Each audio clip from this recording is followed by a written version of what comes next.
On January 3rd, 1870, work began on a bridge to span New York's East River between the New York boroughs of Manhattan and Brooklyn.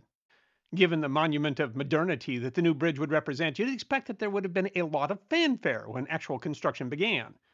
There wasn't. The beginning of construction didn't make, for example, the New York Times, although the Brooklyn Eagle opined that the actual commencement of work for the building of the East River Bridge deserves more than a passing notice.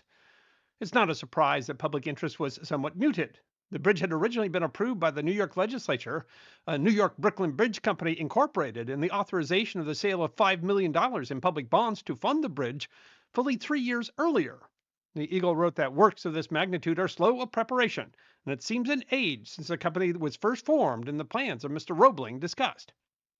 In fact, John Augustus Roebling, the engineer who had suggested the idea and had been chosen to oversee the project, had died in July of 1869 of tetanus, an infection he got from an injury sustained while surveying for the bridge's location. There had been, the Rochester Times Union noted, a number of fruitless attempts to make a fair start, and even though the paper reported the work has actually commenced, little has been done beyond the pulling of a few piles from Fulton Ferry.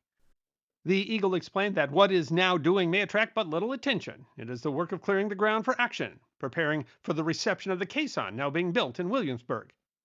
The Caisson was the first of two massive, airtight wooden boxes of some 17,000 square feet. They were constructed on land, floated to the necessary spot on the river, and sunk to the floor of the river.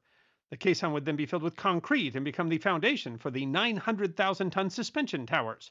Despite hopes that, the Times Eagle wrote, the work would be rapidly prosecuted, speculation by the Eagle that those who live to see the centennial anniversary of our National Independence Day may walk from Brooklyn to New York across the greatest work of engineering science the world can boast.